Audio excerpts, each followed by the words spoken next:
Ya Tuhan, Kau beri segalanya dalam anugerah dan kebaikan-Mu.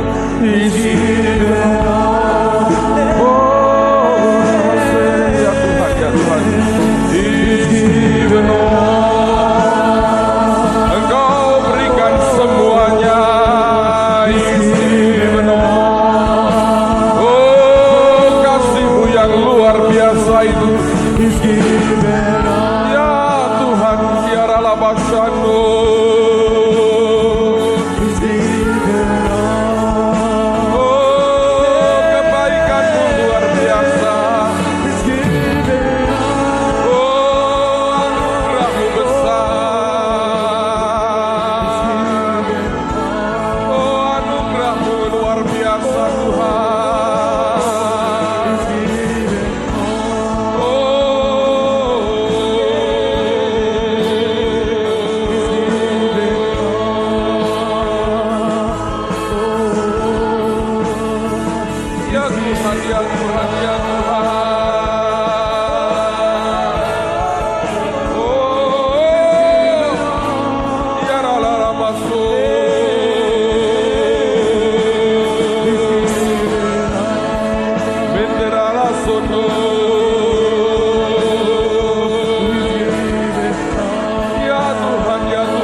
Kebaikan dan tidak melupakannya. Terima kasih. Oh, rehera mararamasu.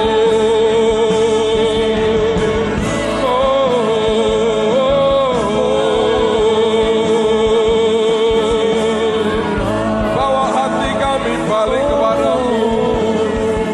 Bawa hati kami kembali Tuhan.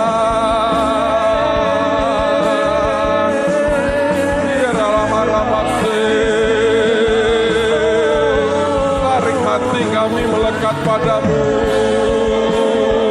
Tarik hati kami melekat padamu. Oh, Ramahasin Nirmea. Oh, Relemesin Nirma. Karalamohu Yarala Ramase.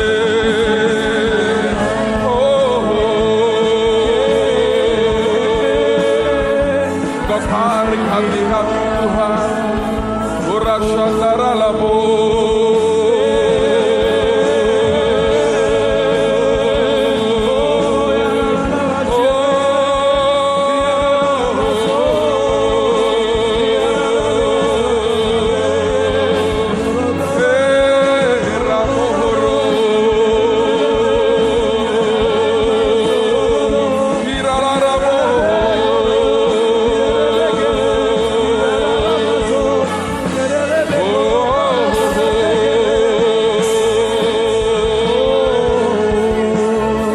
Hati kami Tuhan, tarik hati kami. Biarlah ramase.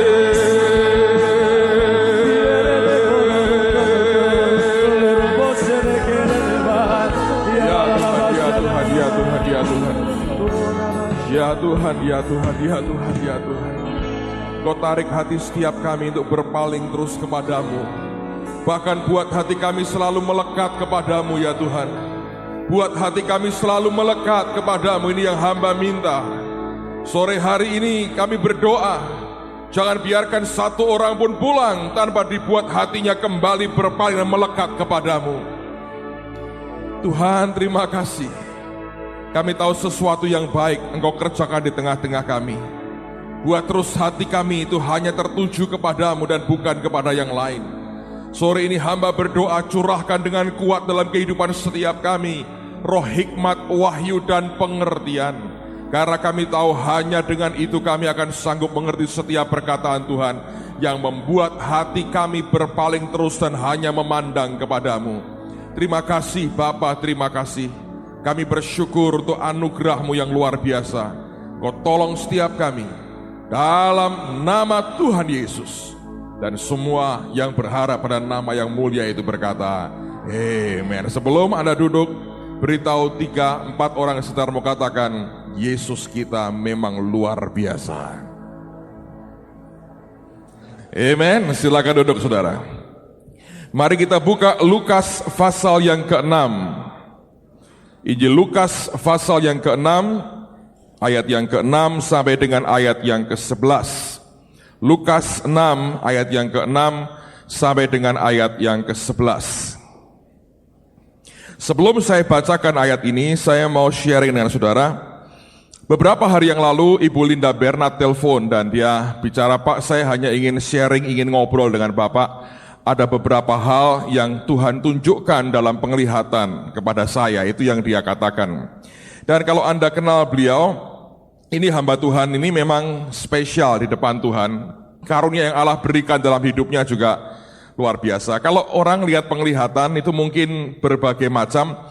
Dia kalau nubuat itu lihat tulisan. Jadi dia kalau tutup mata, Tuhan bicara, itu Tuhan ngomong lewat tulisan yang jalan begitu, tinggal dia baca. Dan seringkali juga nubuatannya sangat-sangat detail sehingga memberkati banyak orang. So, pada waktu itu dia katakan begini, awal tahun ini dia mendapatkan penglihatan, ada beberapa hal yang dia sampaikan, tapi ini yang saya mau tekankan pada sore hari ini. Dia lihat seperti kuda-kuda rumah, kalau Anda tahu ya, seperti segitiga itu bentuknya, tapi pada kayu-kayunya itu diberi gelang-gelang besi yang banyak sekali, dan ada begitu banyak orang yang berpegang pada gelang-gelang itu, sementara di bawahnya itu ada arus yang derasnya luar biasa dan warnanya coklat jelek sekali. Orang yang tidak berpegang erat, ketika dia keseret arus itu dia hilang. Nah, dia berkata begini, saya nggak ngerti Pak, ini maksudnya apa penglihatan ini, tapi ini persis yang saya lihat kira-kira lebih dari 10 tahun yang lalu. Dan Tuhan berikan penglihatan mirip sama dengan yang saya lihat ini. Dan arus yang ternyata Tuhan tunjukkan itu melanda negara kita, itu yang hari ini kita kenal dengan nama narkoba, saudara. Itu sudah merupakan wabah buat bangsa, luar biasa, korbannya begitu banyak. Dan dia berkata, saya khawatir ada gelombang arus lagi yang tidak baik, yang melanda kita, sehingga menghanyutkan begitu banyak orang. Nah, saya bicara banyak dengan dia, dari pembicaraan itu kemudian kita mengerti, dan saya percaya ini, bahwa itu arus adalah arus keduniawian, yang akan makin lama akan makin kuat di tengah-tengah kita. Nah, pada minggu yang lalu kita semua sudah, saya yakin Anda percaya juga, terima akan impartasi dari Tuhan. Apa yang Anda terima itu kalau Anda pegang sungguh-sungguh, Anda terima dengan iman, itu akan punya akibat, dampak yang sangat besar dalam kehidupan saudara. Engkau akan menikmati akan kelimpahan Tuhan dengan cara yang begitu ajaib. Tapi saya sudah ingatkan saudara, bahwa segala sesuatu yang sifatnya materi, itu bisa membuat kita melenceng dari pandangan kita kepada Allah. Saya percaya itu arus keduniawian yang kita mesti waspadai. Karena semua yang bersifatnya materi itu bisa membuat mata kita bergeser dari Allah kepada materi, dari pemberi berkat kepada hanya berkatnya, dari penyembuh menjadi kesembuhannya. Dan ini yang kita mesti waspadai dalam kehidupan kita sebagai orang percaya. Kita mesti minta supaya Allah itu membuat hati kita terus melekat kepada Dia. Nah, oleh karena itu pada sore hari ini saya mau sampaikan ini buat saudara, supaya Anda mengerti ini yang Tuhan mau kita terima pada hari ini. Nah, mari kita lihat Lukas 6 sekarang. Saya akan bacakan dari ayat yang ke-6 sampai dengan ayat yang ke-11. Judulnya, Yesus menyembuhkan orang pada hari Sabat. Pada suatu hari Sabat lain, Yesus masuk ke rumah ibadat, lalu mengajar. Di situ ada seorang yang mati tangan kanannya. Ahli-ahli Taurat dan orang-orang Farisi mengamat-amati Yesus, kalau ia menyembuhkan orang pada hari Sabat, supaya mereka dapat alasan untuk mempersalahkan Dia. Tapi Ia mengetahui pikiran mereka, lalu berkata kepada orang yang mati tangannya itu, bangunlah dan berdirilah di tengah. Maka bangunlah orang itu dan berdiri, lalu Yesus berkata kepada mereka, Aku bertanya kepada kamu, manakah yang diperbolehkan pada hari Sabat? Berbuat baik atau berbuat jahat, menyelamatkan nyawa orang atau membinasakannya? Sudah itu ia memandang keliling kepada mereka semua lalu berkata kepada orang sakit itu, ulurkanlah tanganmu. Orang itu berbuat demikian dan sembuhlah tangannya. Maka meluaplah amarah mereka lalu mereka berunding apakah yang akan mereka lakukan terhadap Yesus. Nah, dengarkan dulu apa yang saya mau coba tunjukkan. Mungkin sebagian besar saudara tidak melihat seperti yang saya sudah lihat. Orang ini sebetulnya lumpuh tangan kanannya. Nah, perhatikan ya, orang kalau lumpuh tangan kanannya artinya secara fisik kita akan melihat ini tangan makin lama akan makin mengecil. Nah, biasanya kalau tangannya lumpuh sebelah kanan, maka tangan yang kiri ini akan dipakai kerja lebih keras dari biasanya, ya kan? Sehingga kalau Anda perhatikan, maka tangan kirinya ini akan kelihatan sangat kuat dan sangat besar mungkin. Saya punya teman satu, kenalan lama, namanya siapa ya? Kim Hok, saudara ya. Kenal dari sejak saya SMA, masih sering lihat nggak Kim Hok? Dia pernah masuk surat kabar karena dia termasuk orang yang menemukan pertama kali alat yang membantu dia untuk bisa bergerak. Itu seperti sepeda, tapi kayuhnya ditaruh di atas dan digerakkan dengan tangannya. Ya, dia istilahnya orang Kanada itu punya physical challenge di kakinya, sehingga dia harus pakai tangannya. Dia orangnya mandiri sekali, dia ingin bergerak kemana-mana, dia melayani, buka persekutuan doa, dia bisa khotbah, dia bisa apapun saudara. Beberapa hal dia mungkin terbatas, tapi orangnya memang tidak mau dikasihani secara gratis, dia ingin berjuang, dia dagang juga segala macam. Saya kagum orang seperti itu. Nah, kalau saya perhatikan, kakinya nggak bisa berfungsi normal seperti yang lain, tapi tangannya dia train begitu rupa, sehingga dia bisa bergerak kemana-mana. Sehingga kalau Anda ketemu dia, itu bisa perkasa sekali. Ya, sekarang mungkin harusnya lebih baik kalau ada motornya. Saya sering lihat di Gunung Pati itu becak pakai motor, wih keren. Di Semarang bawah nggak pernah ada, di atas ada. Sebab kalau genjot di sana mesti melorot kalau nggak pakai motor, saudara. Anda mau lihat, berkunjunglah ke depannya Rumah Damai aja, jangan ke Rumah Damainya, mereka terlalu sibuk untuk dikunjungi. Depannya aja Anda lewat jalan Gunung Pati itu, Anda akan ketemu banyak becak pakai motor. Teknologi baru, saudara. So, dengar baik-baik. Orang ini lumpuh tangan kanannya, akan kelihatan kecil sekali, lemah, gak bisa bergerak. Yang kiri akan jadi kuat sekali, karena terbiasa dipakai. Right? Yesus berkata, ulurkanlah tanganmu. Persoalannya, dengerin ya, Yesus tidak ngomong tangan yang mana. Dia nggak berkata, ulurkan tangan yang lemah, enggak. Dia hanya berkata, ulurkan tanganmu. Nah, tangan yang mana? Tangan yang tidak berdaya ini, atau tangan yang kuat? Yang mana yang dia mau hadapkan ke Tuhan? Saya mau tanya, saudara. Menurut Anda dia mengulurkan tangan yang mana? Kanan yang lemah atau kiri yang kuat? Hah? Kanan. Saya bilang kiri, angkat tangan. Saya bilang kanan, angkat tangan, angkat tangan, angkat tangan.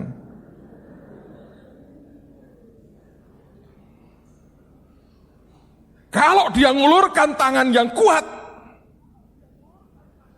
tidak akan terjadi apa-apa. Tapi indikasinya mengatakan dia mungkin paksakan diri, saudara. Entah dibanting dengan tangannya yang tidak berdaya ini, dia hadapkan ke Tuhan. Sembuh.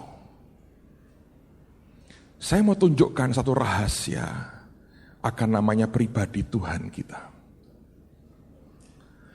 Jangan datang ke Tuhan dengan tepuk dada, pamer kekuatan. Jangan. Tidak akan terjadi apapun dalam kehidupan kita. Kalau kita mencoba datang ke Tuhan dengan sikap hati berkata, nih Tuhan.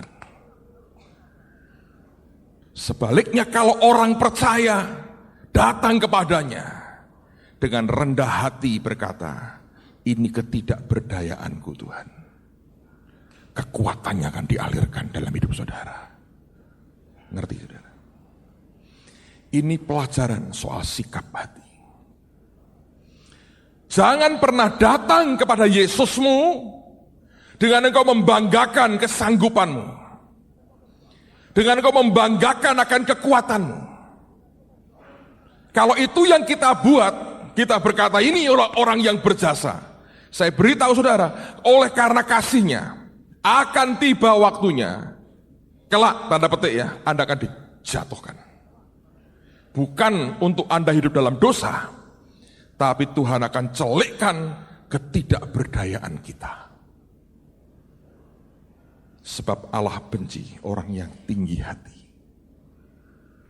Lihat dengan saya di 2 Korintus pasal 12. Di sini kita akan belajar kenapa Paulus sampai kepada kesimpulan yang luar biasa. 2 Korintus 12, perhatikan mulai ayat yang ke-7, lihat apa yang dia alami. 2 Korintus 12, perhatikan pada ayat yang ke-7. Alkitab mengatakan begini. Dan supaya aku jangan meninggikan diri, karena penyataan-penyataan yang luar biasa itu. Jadi goalnya, tujuannya, supaya dia jangan meninggikan diri. Anda harus kenal hati Tuhanmu. Karena yang engkau katakan kuat sebetulnya, di depan Tuhan itu nothing, saudara. Gak ada apa-apanya. Kalau engkau mengakui keberadaanmu apa adanya, itu ketulusan dan kerendahan hati di hadapan Tuhan. Itu yang membuat kasihnya akan diberikan luar biasa.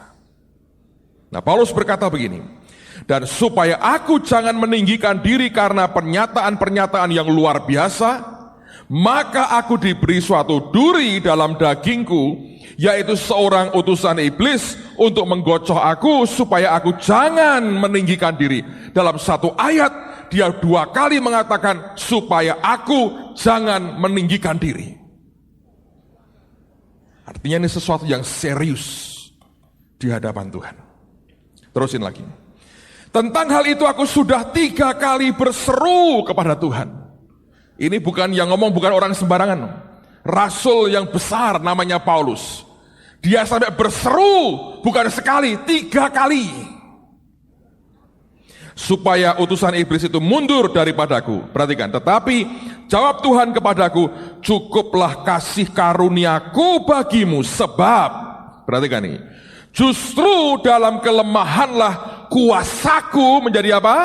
Sempurna. Sebab itu terlebih suka aku bermegah atas kelemahanku, supaya kuasa Kristus turun menaungi aku. Kemudian dia berkata, karena itu aku senang dan rela dalam kelemahan, dalam siksaan, dalam kesukaran, dalam penganiayaan, dalam kesesakan, oleh karena Kristus, sebab jika aku lemah, maka aku kuat. Kekuatannya bukan dari dirinya, Tuhan yang berikan kekuatan. Nah, ini kesalahan banyak orang. Dunia ini secara filosofi mengajarkan, ceritakan kekuatanmu. Contohnya begini.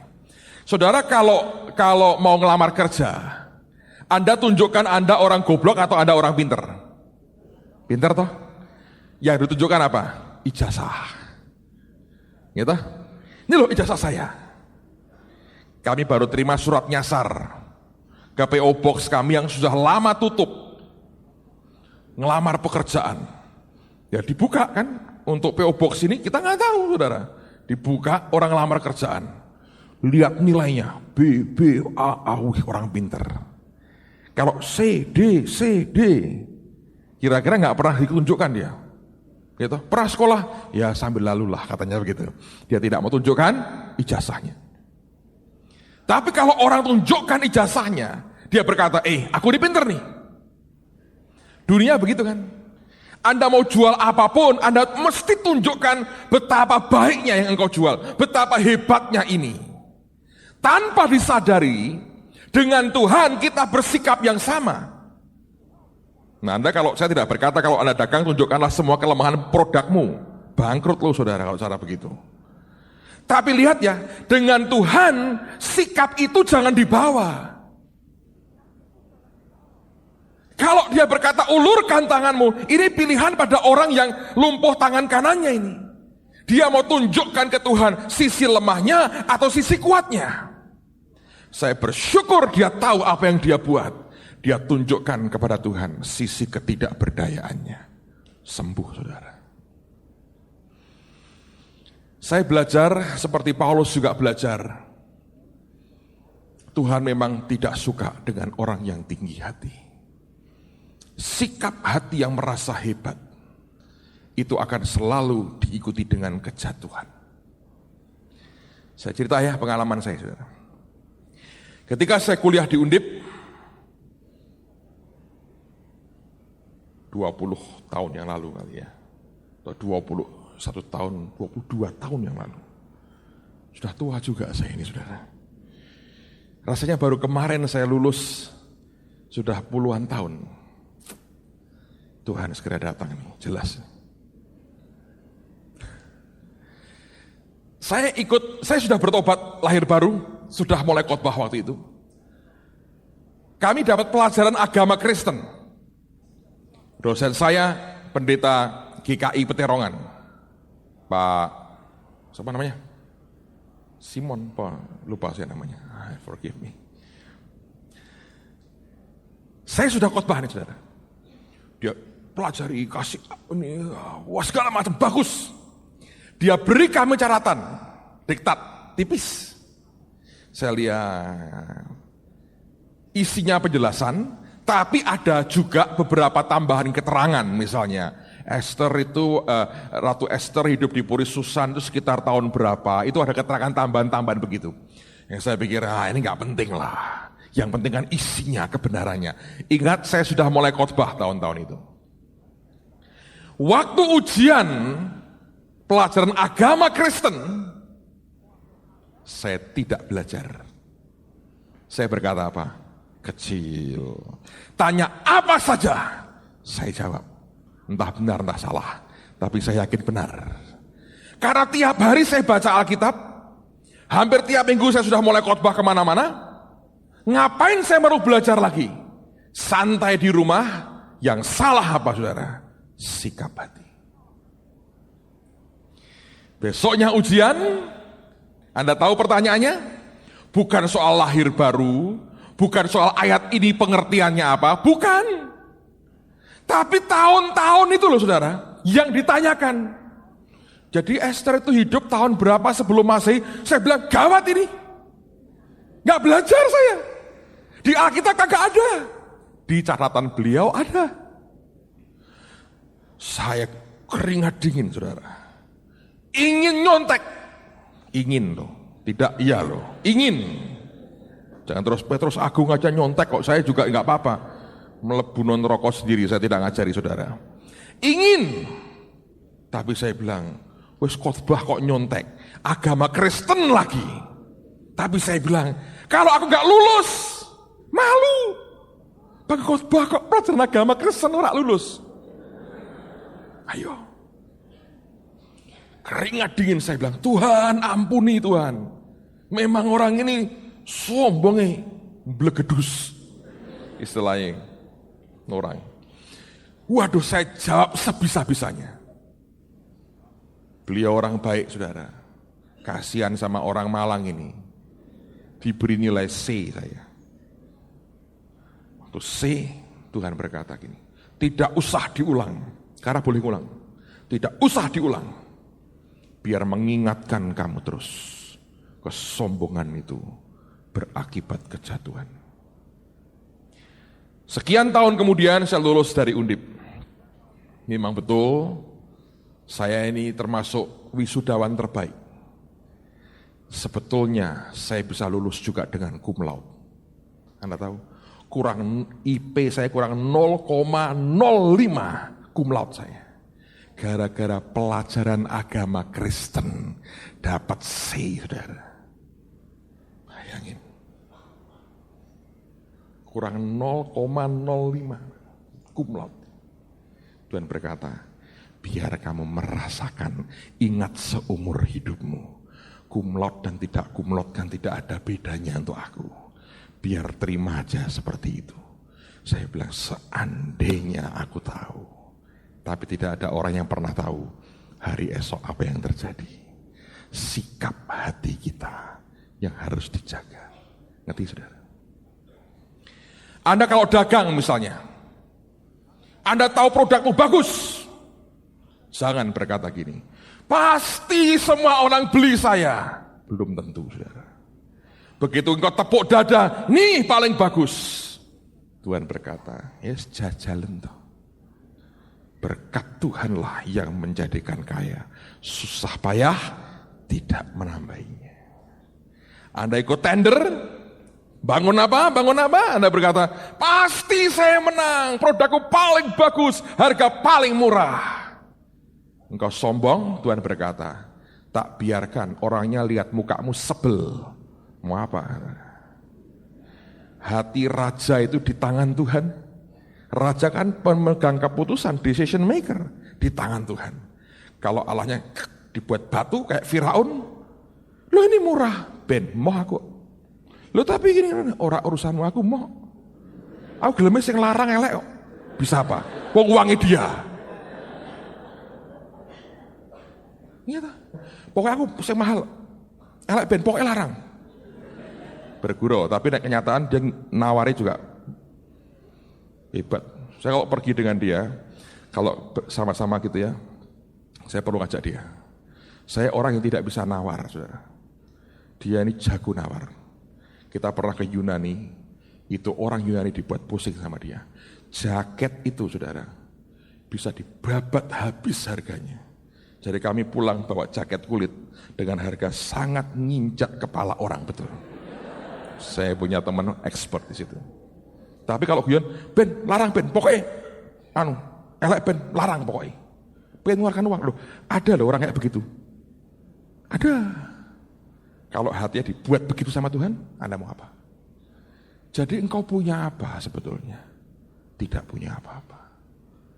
Kecuali hati kita harus nyandar ke Dia dan melekat kepadanya. Segalanya Tuhan yang ngatur. Amen, saudara. Jangan pernah lupa itu. Tapi kenyataan manusia seringkali merasa, nih. Mari kita baca Mazmur 19. Mazmur 19. Mazmur 19. Ayat 13, 14, dan 15. Saya bacakan buat saudara. Mazmur 19, lihat ayat 13 mulai.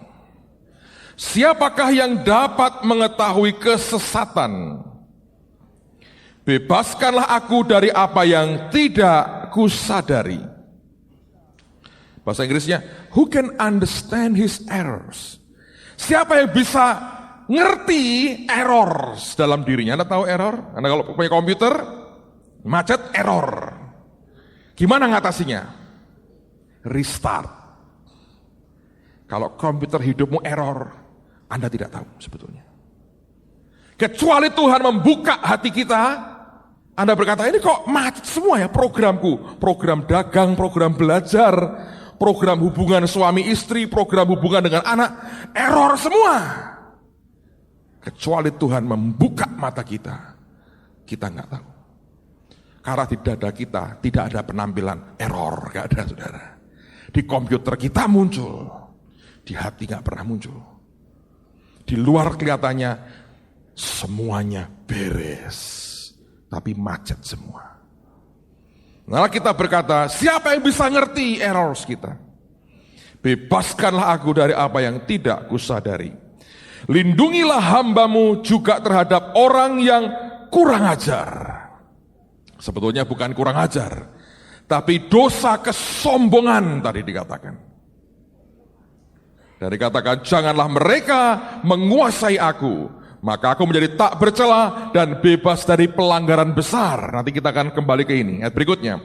Mudah-mudahan engkau berkenan kepada ucapan mulutku dan renungan hatiku ya Tuhan. gunung batuku dan penebusku. Ayat yang ke-14, kalau Anda baca The Message berkata begini, keep me from stupid sin. Jagai aku dari dosa yang stupid. Anda tahu stupid? Goblok.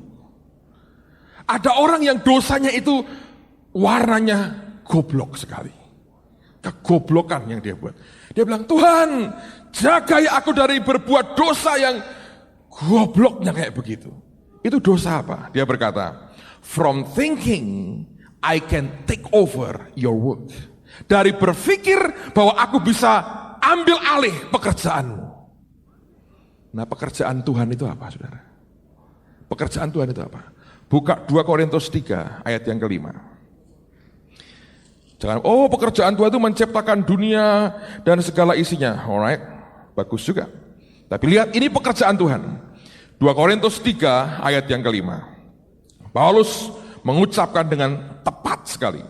2 Korintus 3 ayat yang ke-5. Dengan diri kami sendiri kami tidak sanggup untuk memperhitungkan sesuatu seolah-olah pekerjaan kami sendiri. Tidak. Dia berkata, kesanggupan kami adalah apa? Pekerjaan Allah. Jadi pekerjaan Allah dalam dirimu itu wujudnya apa? Kesanggupan. Anda sanggup ini, sanggup itu, pekerjaannya siapa? Allah. Kalau engkau pikir engkau bisa handle itu, engkau bisa take over itu stupid sin, saudara. Dosa kegoblokan. Karena bukan kita. Kesanggupan kita ini adalah pekerjaan Allah. Dari mana orang sombong? I don't know, dari setan pasti akarnya. Tapi kita harus tahu diri, saudara. Hati ini loh, harus terus melekat kepada Tuhan yang baik. Seringkali kita merasa, aku bisa. Kalau bukan karena saya, Tuhannya cuma giling-giling. Waduh, lali weton nih ini orang ini. Sungguhan. Orang yang selalu tepuk dada berkata, kalau bukan saya. Dengerin ya, jangan sok buat tepuk-tepuk dadamu, rontok jantung kita lama-lama, atau TBC malah, saudara. Semua itu dia. Kalau hati tidak melekat kepadanya, habis. Lihat Ulangan pasal yang ke-8. Kitab Ulangan pasal yang ke-8. Ulangan pasal yang ke-8.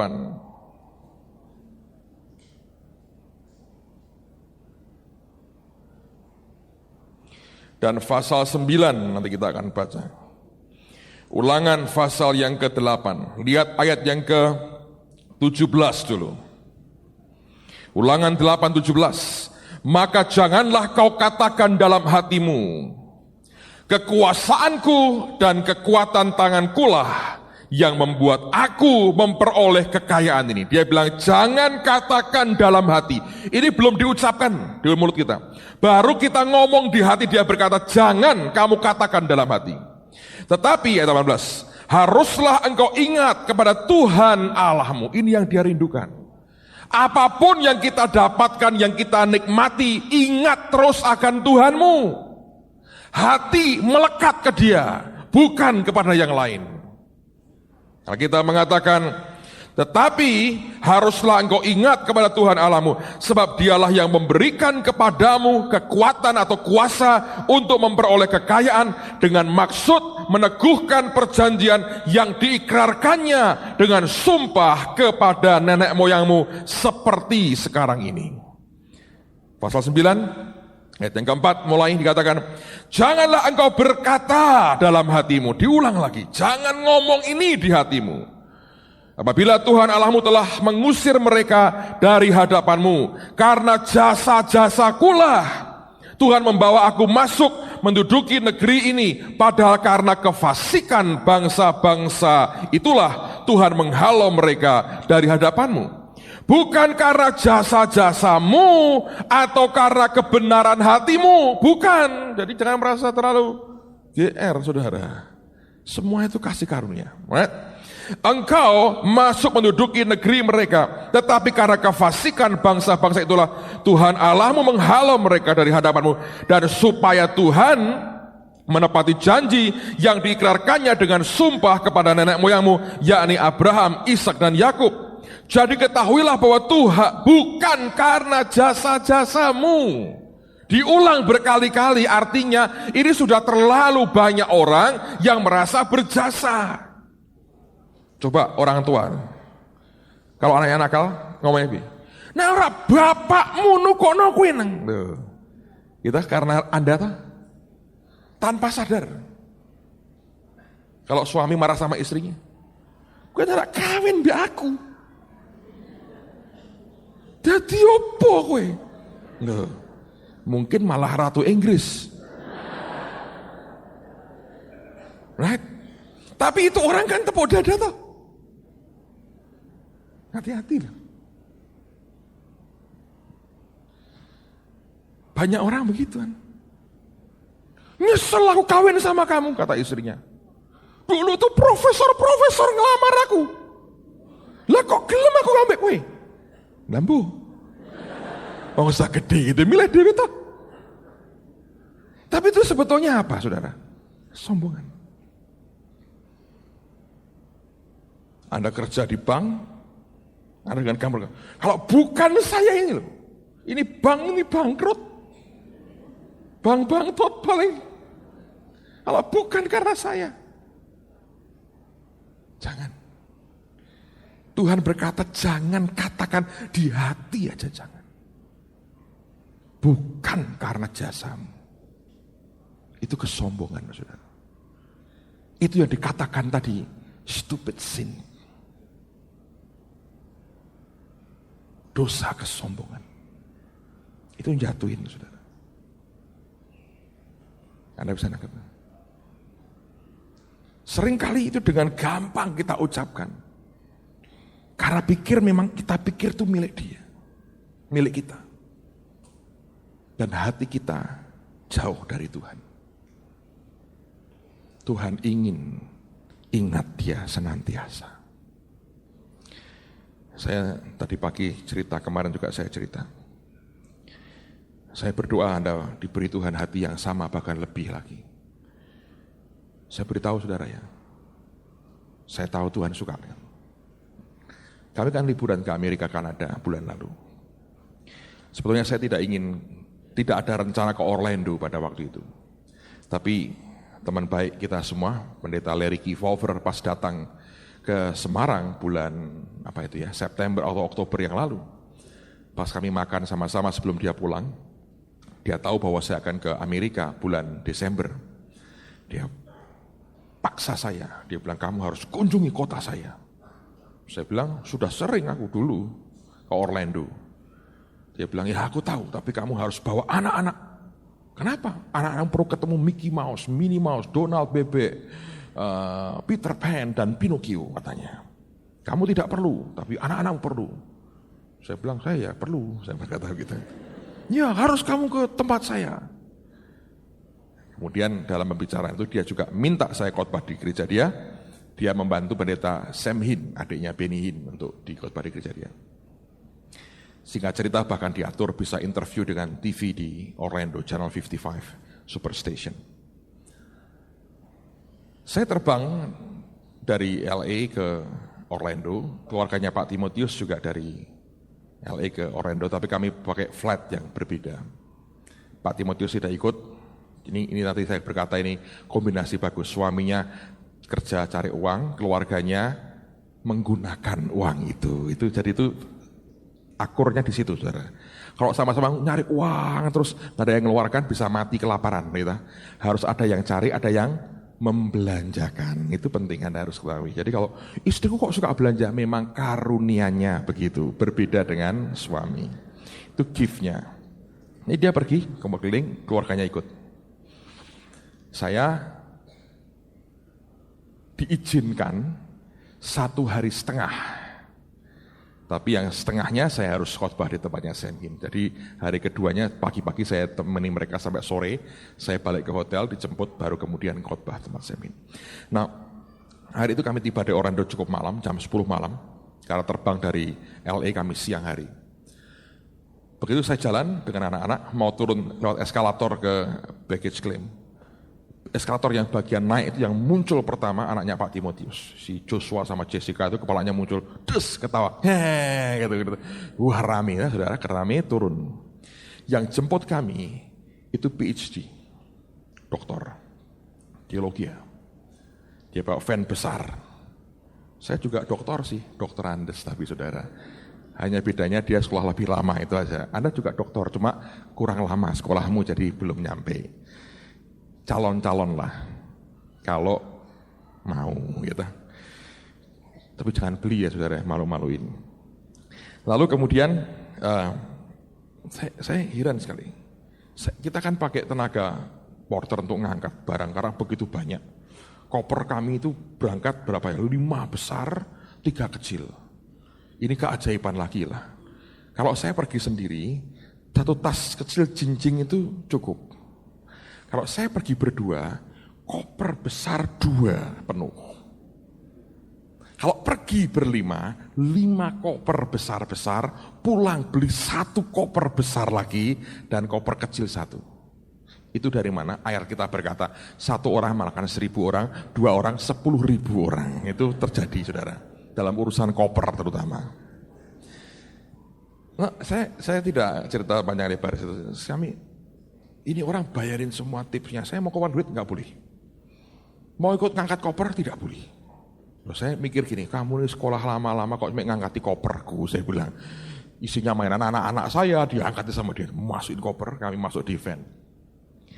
Jalan saudara, dia sediakan buat kami itu hotel di sebuah resort miliknya Disney World. Mereka punya banyak tempat, dia berikan kami one of the best yang mereka punya. Kami dibawa masuk ke Coronado Springs, bagus sekali. Ada danau buatan di tengahnya. Saya beritahu bagus sekali. Kalau nggak percaya lihat sendiri sana di Orlando saudara. Itu saya masuk itu. Suasana begitu masuk seperti Anda kayak anak kecil. Dibuat begitu rupa sehingga kayaknya beban itu plus hilang kayak ya aku mau bermain-main lagi itu kesannya ini. Itu pinternya orangnya. Terus saya akan ke meja resepsionis dengan teman saya ini, orang Amerika. Nah, ketika sampai diberitahu, Pastor kamu dapat 2 kamar, connect, terus kemudian bednya besar. Lalu dia berikan saya tiket pas masuk ke ke parknya itu beberapa, itu mahal sekali. Dia bilang ini 4 hari, kamu pakai, kamu boleh pergi kemana aja di Disney dengan bebas, tidak bayar apa-apa lagi. Terus dia kasih kartu kreditnya. Dia bilang sama orang ini, semua pengeluaran dia untuk makan apapun, bayarnya pakai ini. Ini keluarga tidak boleh bayar apa-apa, jadi bayarnya pakai ini. Saya diberitahu, kamu tidak usah bayar apa-apa. Ngasih tip pun tinggal tulis, kamu tinggal tanda tangan. Kami sudah beresi semua. Ini kamar kami bayar semua, ini tiket sudah dibayar semua. Pokoknya tinggal kamu ketemu Mickey Mouse saja, foto bersama, tanda tangan. Itu aja anak-anak kami cari tanda tangan dan foto bersama.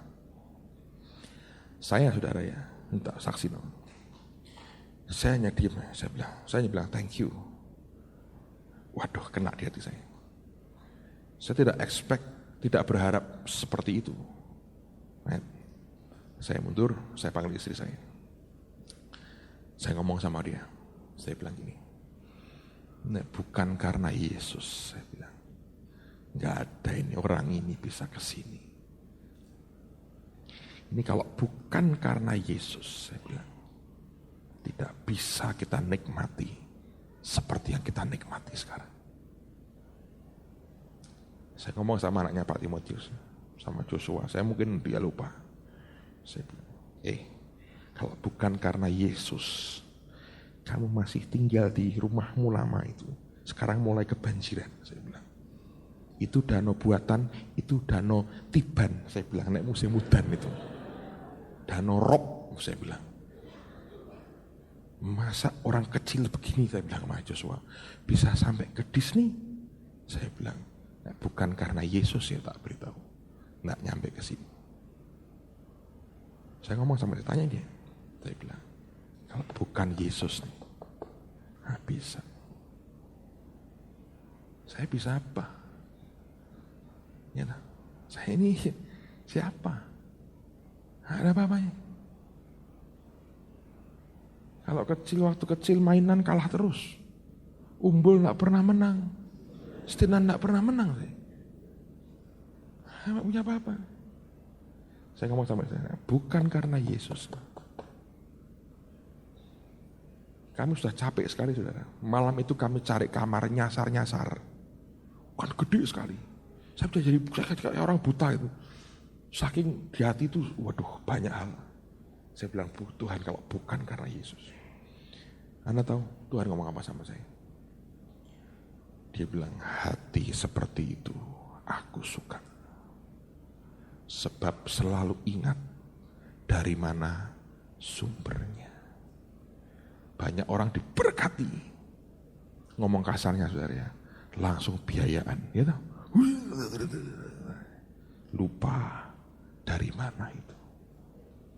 Kalau Anda terima sesuatu, hatimu bisa bilang, Tuhan, kalau bukan Engkau. Kalau itu jadi pegangan hidupmu, Anda berkenan di depan Tuhan, saudara. Dan bukankah hidup kita ini tujuannya kita ingin hidup berkenan di hadapan Tuhan. Amen, saudara. Kelihatannya sederhana, tapi tidak sesimpel itu.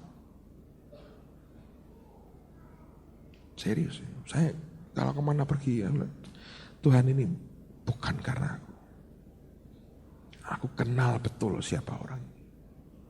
Bukan karena Yesus. Nah, bisa. Saya berdoa kita diberi hati ya, yang selalu berkata, Tuhan, biar selalu aku ingat Engkau. Tidak membuat mataku itu geser ke materi, geser ke yang lain. Yang selalu berkata, Tuhan, biar selalu aku ingat Engkau. Tidak membuat mataku itu geser ke materi, geser ke yang lain. Tapi terus tertuju hanya kepadamu. Ingat dari mana semuanya ini. Ada orang berkata, Pak, apa harus ingat terus sih Pak, dari mana kita berasal? Ya. Saya bilang ya. Satu hari Yesus dicobai di padang gurun. Setan tunjukkan semua kerajaan dunia dan dia berkata kepada Yesus, sembah aku berikan semuanya kepadamu. Yesus mengutip dalam kitab Ulangan yang berkata, ada tertulis, kamu hanya boleh menyembah kepada Allah saja dan kepadanya kamu berbakti. Ketika saya cari di kitab Ulangan, bagian dari yang dicuplek oleh Yesus itu sebetulnya luar biasa. Dimulai dengan perintah, kasihlah Tuhan Allahmu dengan segenap hati, segenap akal budi, segenap jiwamu dan kekuatanmu. Kalau Anda baca terus, Tuhan berkata begini, kalau kelak anak cucumu tanya, kenapa kita harus melakukan yang Tuhan perintahkan? Kamu harus jawab begini, dulu kita ini budak di tanah Mesir dan Tuhan melepaskan kita. Saudara dan saya harus selalu ingat apa yang selama ini Tuhan kerjakan dalam hidupmu. Sehingga tidak lagi kita bisa tepuk dada kita. Ketika menghadap ke Tuhan, bukan tangan yang kuat yang kita pamerkan. Karena di hadapan Dia, kita cuma debu tanah. Tapi kita berkata, ini loh Tuhan, kenyataan keberadaan saya. Kalau bukan Engkau, tidak ada apa-apanya.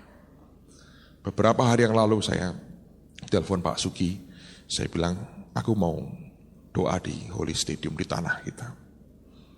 Saya datang setengah jam lebih awal dari beliau.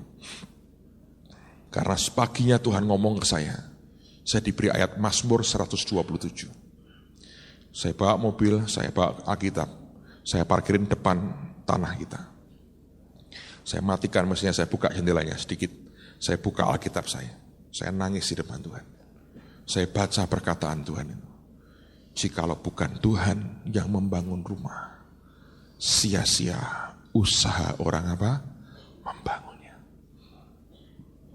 Saya bilang, Tuhan, kalau bukan Engkau yang bangun ini, sia-sia. Anda tahu berapa orang memperkirakan kita akan habiskan untuk pembangunan itu? 80 miliar, saudara.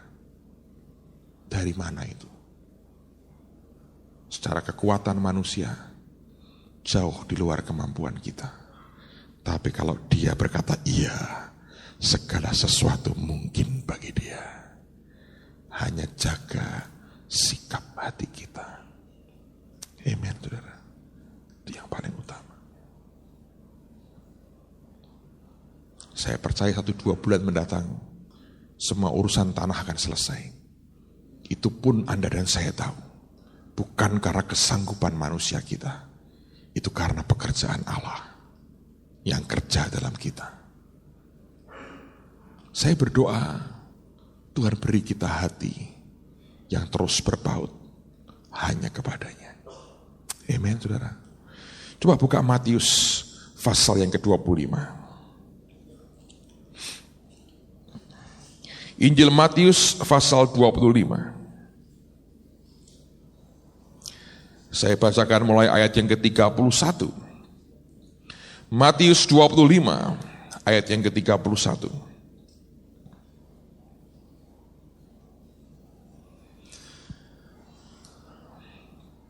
Judulnya penghakiman terakhir.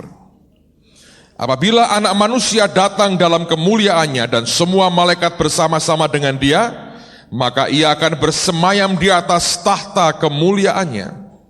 Lalu semua bangsa akan dikumpulkan di hadapannya dan Ia akan memisahkan mereka seorang daripada seorang, sama seperti gembala memisahkan domba dari kambing. Dan Ia akan menempatkan domba-domba di sebelah kanannya dan kambing-kambing di sebelah kirinya. Dan Raja itu akan berkata kepada mereka yang di sebelah kanannya, "Mari, hai kamu yang diberkati oleh Bapa-Ku, terimalah kerajaan yang telah disediakan bagimu sejak dunia dijadikan.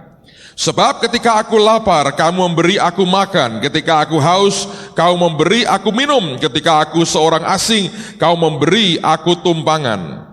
Ketika aku telanjang, kamu memberi aku pakaian. Ketika aku sakit, kamu melawat aku. Ketika aku dalam penjara, kamu mengunjungi aku." Maka orang-orang benar itu akan menjawab Dia, katanya, "Tuhan, bila manakah kami melihat Engkau lapar dan kami memberi Engkau makan, atau haus dan kami memberi Engkau minum? Bila manakah kami melihat Engkau sebagai orang asing dan kami memberi Engkau tumpangan, atau telanjang dan kami memberi Engkau pakaian?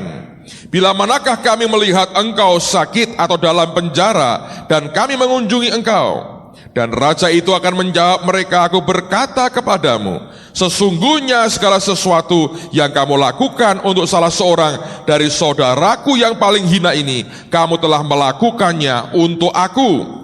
Dan Ia akan berkata juga kepada mereka yang di sebelah kirinya, "Enyahlah dari hadapanku, hai kamu orang-orang terkutuk, enyahlah ke dalam api yang kekal yang telah tersedia untuk iblis dan malaikat-malaikatnya. Sebab ketika aku lapar, kamu tidak memberi aku makan. Ketika aku haus, kamu tidak memberi aku minum. Ketika aku seorang asing, kamu tidak memberi aku tumpangan. Ketika aku telanjang, kamu tidak memberi aku pakaian. Ketika aku sakit dan dalam penjara, kamu tidak melawat aku." Lalu mereka pun akan menjawab Dia, katanya, "Tuhan, bila manakah kami melihat Engkau lapar atau haus atau sebagai orang-orang asing, atau telanjang, atau sakit, atau dalam penjara, dan kami tidak melayani Engkau?" Maka Ia akan menjawab mereka, "Aku berkata kepadamu, sesungguhnya segala sesuatu yang tidak kamu lakukan untuk salah seorang dari yang paling hina ini, kamu tidak melakukannya juga untuk aku." Dan mereka ini akan masuk ke tempat siksaan yang kekal, tapi orang benar dalam hidup yang kekal. Nah, perhatikan, domba dan kambing apa bedanya? Domba menghadap ke Tuhan merasa tidak berbuat apapun. Ngerti, saudara? Sadar, dia tanya, "Kapan kami berbuat, Tuhan?" Artinya mereka berkata, "Aku gak merasa punya jasa apapun." Tapi kambing berkata, "Kapan kami tidak melayani Engkau?" Artinya dia merasa melayani, merasa sudah berbuat sesuatu. Ini jadi masalah. Selalu kita merasa diri kita somebody. Dari cara bicara kita, dari omongan kita. Saya beritahu saudara ya, pekerjaan Allah semuanya itu. Kesanggupan kita itu pekerjaan Tuhan. Dengan dasar apa kita bermegah? Tidak ada. Semua sebetulnya karena kasih karunia dan kasih sayangnya. 2 hari yang lalu atau 3 hari yang lalu, agak ramai di kantor, banyak teman bicara-bicara. Saya lagi datang pagi itu ke kantor. Saya diberitahu teman-teman, saya terima fax dari Merlin Hickey. Anda pernah kenal ministry beliau beberapa kali ke Semarang. Saya baca faxnya. Saya bilang, Tuhan, kalau bukan Engkau, beliau akan mengadakan KKR, dan saya diminta untuk jadi salah satu pembicara untuk seminar yang dia buat, konferensinya. Di negara yang belum pernah saya kunjungi dan tidak pernah saya mimpi, dan tidak pernah sebetulnya saya terlalu ingin ke sana. Negara itu bernama Pakistan, tetangganya Afghanistan, saudara. It's interesting. Istri saya mau ikut, saya bilang nggak usah lah, saya mau ajak Pak Yos saja karena mukanya kayak Jenderal Musharraf lah. Pak Yos itu kan kalau sedikit pakai kayak Musharraf. Kita punya banyak teman, tapi Pak Yos itu memang kalah dengan istrinya. Karena Ibu Yos itu kayak Bu Mega sebetulnya ya saudara ya. Mumpung nggak ada orangnya kita ngomongin.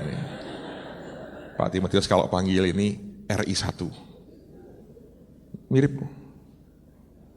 No, tapi cemerlang istrinya Pak Yos, jelas itu. Urapannya kenceng sekali.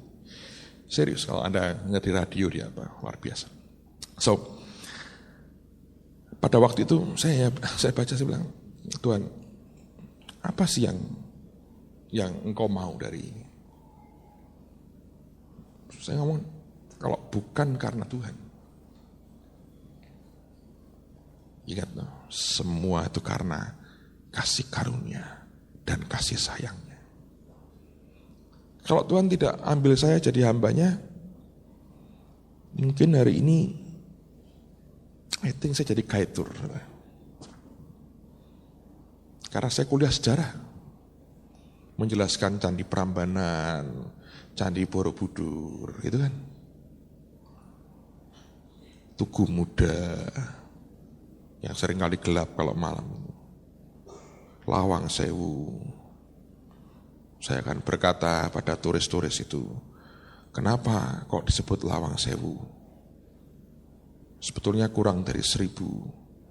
Tapi kalau disebut utuh nanti kasihan tukang-tukang Daihatsu itu. Ayo Lawang 135, angel. Itu kalau Sewu kan, Lawang Sewu. Enggak apa. Lawang 135, keliru kan. Jadi untuk mempermudah. Saya bayangin diri saya. Tapi saya bilang sama Tuhan, jujur, mengemis aku malu, mencangkul aku tidak kuat.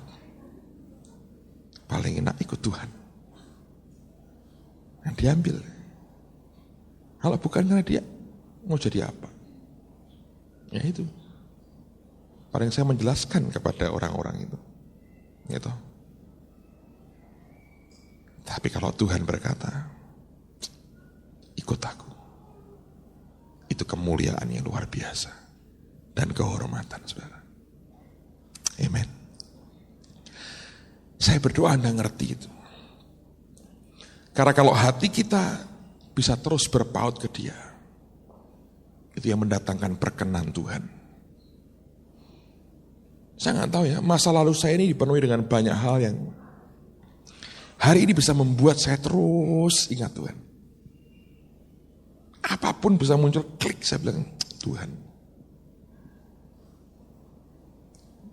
2 hari yang lalu, kemarin pagi, kami mau pergi dan istri saya lagi dandan, saya panggil dia.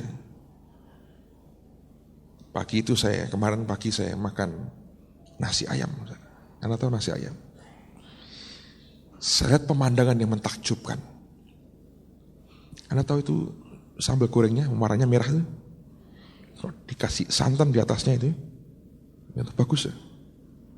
Saya bilang, saya panggil istri saya bilang, dia pikir ada apa? Saya bilang, dulu dia bilang, aku kalau makan ini tuh gak bisa aku beli pakai nasinya, hanya beli lauknya. Terus aku bawa dari rumah nasi segunung, ikannya di puncaknya. Dan saya punya keahlian, kalau makan nasi banyak, ikannya sedikit. Orang-orang yang kecepet kreatif. Sampai sekarang saya ahli itu. Tapi istri saya melarang saya makan nasi banyak-banyak.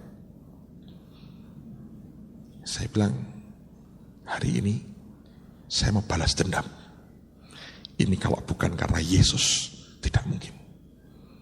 Dia beli dalam panci yang cukup besar. Saya makan separuh, saudara. Sikat. Mencret saya akhirnya.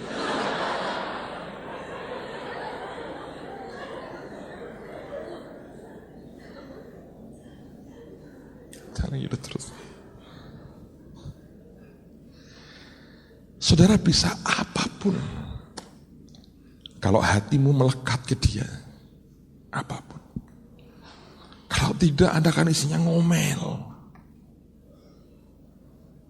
Apapun. Cerita lagi, rahasia-rahasia pribadi sebetulnya. Ada beberapa dendam pribadi sebetulnya dalam hidup saya. Nasi ayam satu diantaranya. Sudah nggak salah. Terlalu panjang. Tapi ini yang saya mau sampaikan buat saudara. Bawa terus, izinkan Tuhan membuat hatimu melekat ke dia. Jangan kepada yang lain.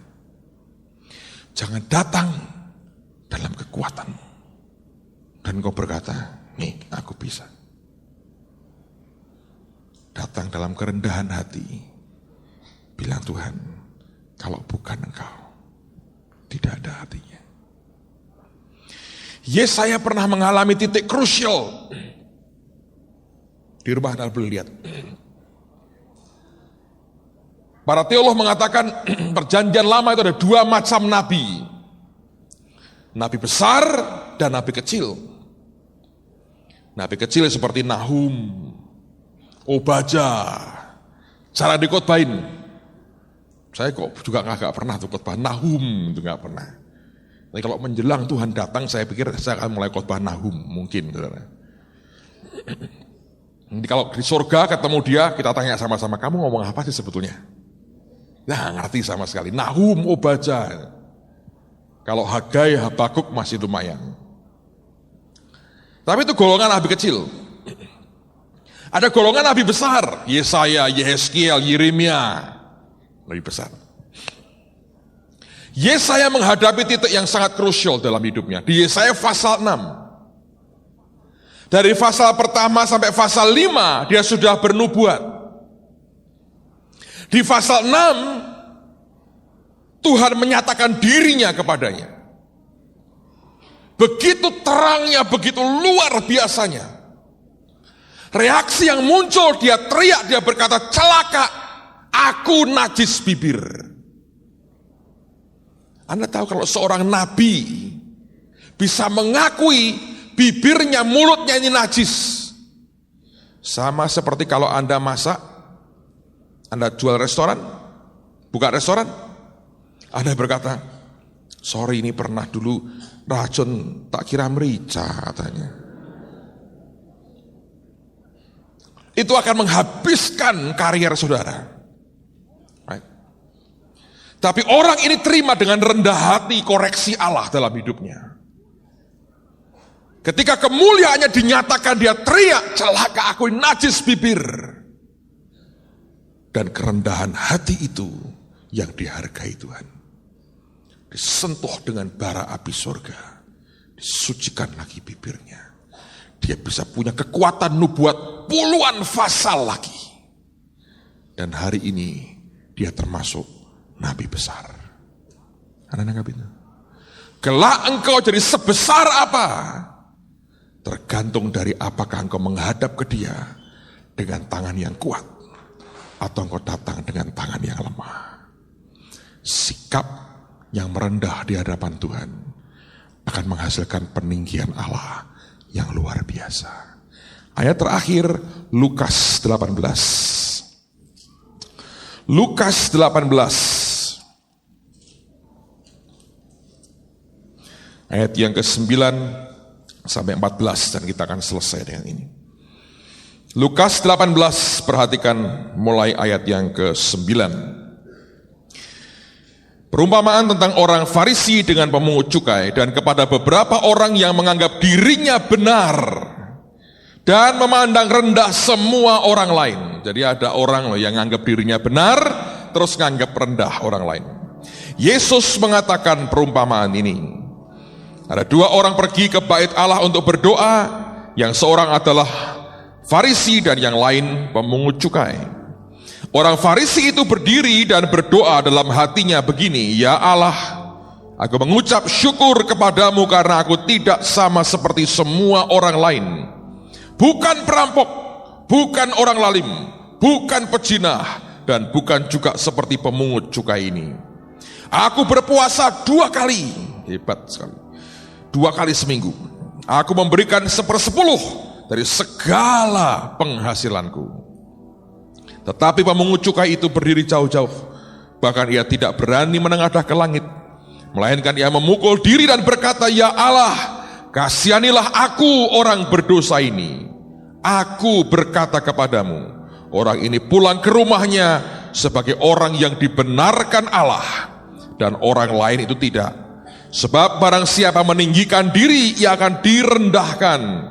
Dan barang siapa merendahkan diri, ia akan apa? Ditinggikan. Saya berdoa, miliki sikap merendah di hadapan Tuhan. Dan saya percaya anugerahnya akan diberikan buat kita. Tutup Alkitabmu. Naikkan pujian, buatlah jalanmu dalam saya. Mazmur 25 mengatakan, kepada orang yang rendah hati, dia tunjukkan, dia ajarkan hukum dan jalan-jalannya. Saya berdoa, Tuhan berikan akan kerendahan hati dan hati yang melekat terus ke dia. Dan minta supaya Tuhan buat jalannya dalam kehidupan kita. Amin, saudaraku. Mari berdiri sama-sama. Buatlah jalanmu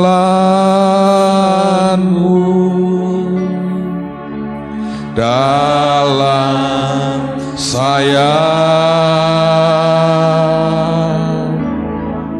Tuhan penjunan ku tanah liat, biar kau kerjakan seturut maumu, ku duduk diam di kakimu. Biar keluar sebagai doa kita. Buatlah jalanmu, ya Tuhan, dalam saya, Tuhan penjunan ku tanah liat, biar kau kerjakan seturut maumu, ku duduk diam di kakimu. Katakan saya lagi biar keluar dari hati kita. Buatlah jalanmu, ya Tuhan, dalam saya, Tuhan penjunan ku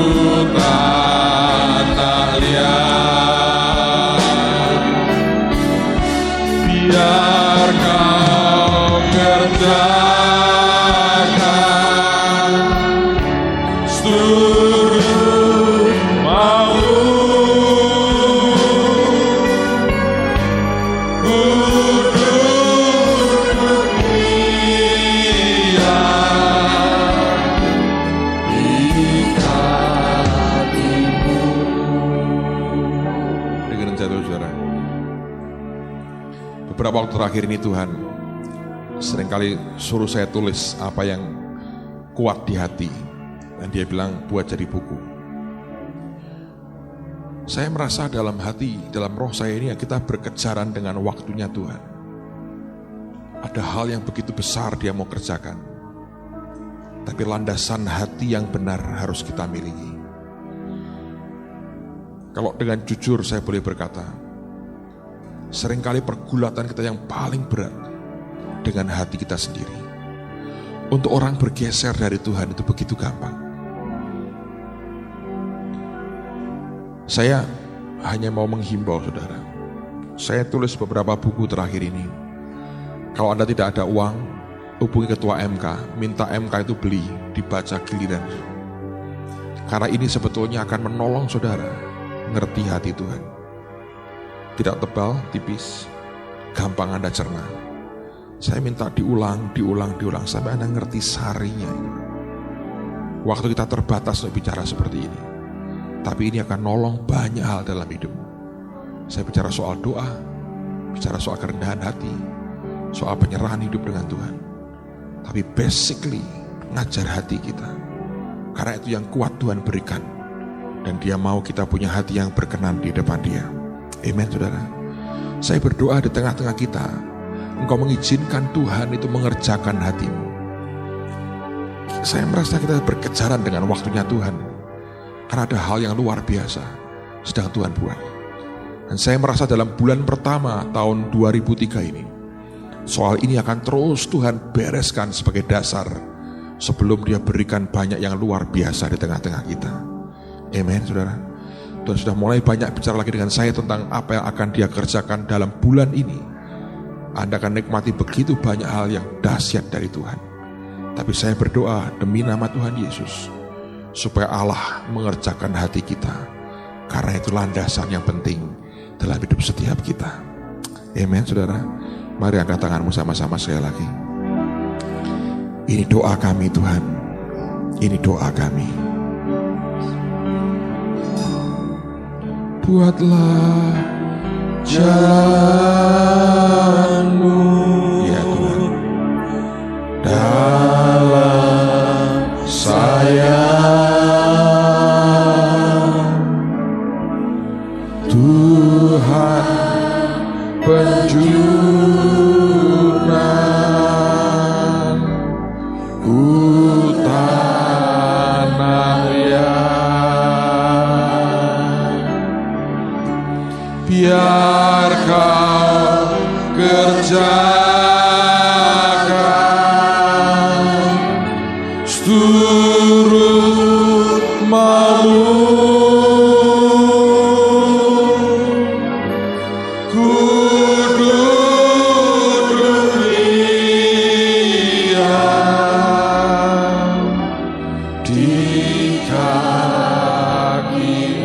Katakan lagi saudara, sebagai doa kita, angkat hati. Buatlah jalanmu dalam saya, Tuhan penjunan ku tanah liat, biar kau kerjakan seturut maumu. Ku duduk dunia di kakimu. Katakan saya lagi, lalu kita berdoa sama-sama. Buatlah jalanku, ya ini doa kami Tuhan, dalam saya, Tuhan penjunan ku tanah liat, biar kau kerja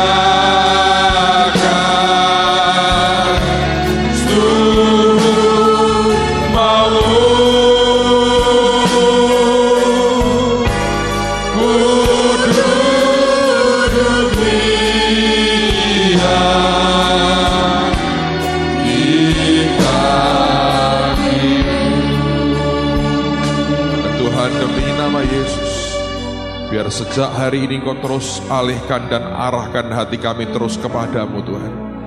Tarik hati kami untuk terus melekat kepadamu dan bukan melekat kepada yang lain. Tahun ini biar Engkau baharui hati kami, hanya tertuju kepadamu, melekat kepadamu, dan bukan kepada yang lain. Beri kehausan dan kelaparan akan Tuhan dalam hidup setiap kami lebih dan lebih lagi. Kami tahu dengan itu, hidup kami akan diubah. Demi nama Tuhan Yesus. Terima kasih Bapa untuk hal yang luar biasa Kau berikan. Dan malam ini kami juga mau menyembah Engkau juga dengan harta kami. Dengan hati yang tertuju kepadamu kami mau sembah Engkau Tuhan. Untuk kemuliaan nama-Mu. Terima kasih Bapa. Terima penyembahan kami ini. Demi nama Tuhan Yesus. Dan semua kita berkata, amen, amen. Mari berikan yang terbaik buat Tuhan kita malam hari. Give back your servant from presumptuous sin, and let them not have